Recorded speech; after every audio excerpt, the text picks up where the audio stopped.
Bismillahirrahmanirrahim. Assalamualaikum warahmatullahi wabarakatuh. Perkenalkan, nama saya Juliana, Prodi Informatika Universitas Sulawesi Barat. Di sini saya akan mempresentasikan judul saya, yaitu Multiple Objective Optimization dalam Software Project Scheduling Problem atau SPSP menggunakan Evolutionary Algorithm. Adapun latar belakang dari masalah ini yaitu NPR dalam SPSP. NPR sendiri yaitu masalah kompleksitas dalam SPSP itu sendiri. Berdasarkan hasil penelitian yang dilakukan oleh Vega tentang sebuah survei masalah penjadwalan proyek perangkat lunak, bahwa algoritma atau metode yang sesuai untuk menyelesaikan SPSP adalah Evolutionary Algorithm atau EA. Oleh karena itu, penulis ingin melakukan suatu kajian mendalam tentang algoritma tersebut. Adapun rumusan masalah berdasarkan dari latar belakang tersebut yaitu bagaimana hasil implementasi evolutionary algorithm untuk software project scheduling problem. Adapun batasan masalahnya yaitu algoritma yang digunakan dalam penelitian ini adalah evolutionary algorithm. Kedua, multi objektif yang digunakan ada dua parameter yaitu waktu dan biaya. Selanjutnya itu tujuan penelitian. Tujuan penelitian yaitu bagaimana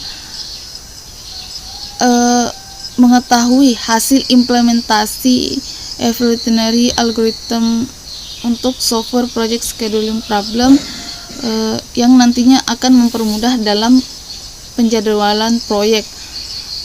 Manfaat penelitian yaitu secara umum penelitian ini bermanfaat untuk memudahkan dalam penjadwalan proyek.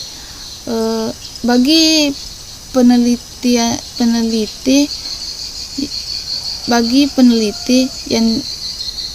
penulis, penelitian yang dilakukan dapat menambah ilmu pengetahuan tentang implementasi evolutionary algorithm.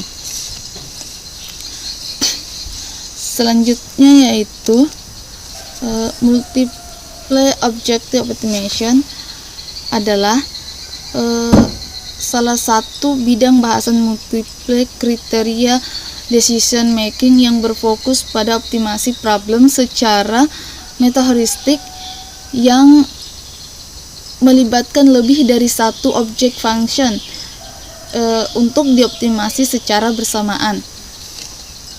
Selanjutnya itu software project scheduling problem adalah masalah kombinasi NPR yang disajikan industri untuk melakukan alokasi sumber daya manusia yang tepat untuk berbagai kegiatan.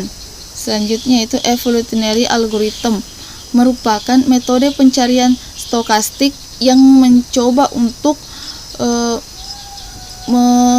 menirukan sifat evolusi biologis dari makhluk hidup.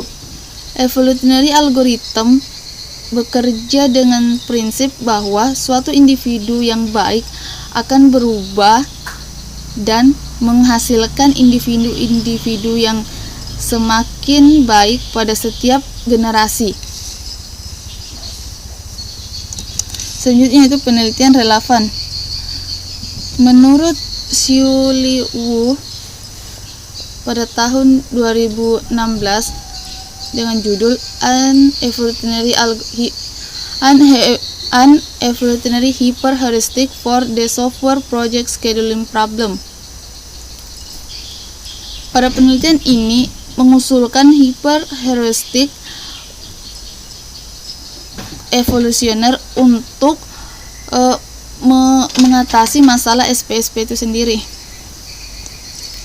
Selanjutnya menurut Powell B. Miskowski tahun 2017 dengan judul Hybrid Differential Evaluation and Greedy Algorithm for Solving Multi-Skill Resource Constraint Project Scheduling Problem. Pada penelitian ini, hybrid GAR baru telah diusulkan dan diterapkan untuk menyelesaikan multi-skill resource masalah penjadwalan proyek perangkat lunak. Selanjutnya itu menurut Bram Iskumara Gumilang tahun 2014 dengan judul Metode per CPM untuk optimalisasi penjadwalan proyek studi kasus pembangunan Rusunawa Karangtoro Semarang.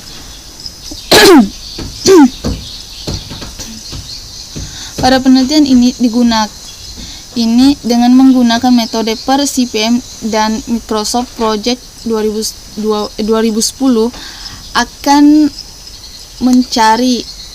mencari lintasan kritisnya. Selanjutnya menurut Broderick Crawford Ricardo Soto pada tahun 2019 dengan judul Self-Configuring Intelligent Water Drops Algorithm for Software Project Scheduling Problem. Pada penelitian ini dilakukan konfigurasi parameter sendiri untuk kecepatan masalah SPSP, yaitu pengguna tidak memerlukan nilai awal. Selanjutnya itu menurut Joaquim de Andrade tahun 2013 dengan judul Solving the Software Project Scheduling Problem with Hyperheuristic. Pada penelitian ini, hyperheuristic G itu menghasilkan set konfigurasi SMPSO yang diterapkan untuk menyelesaikan SPSP. Selanjutnya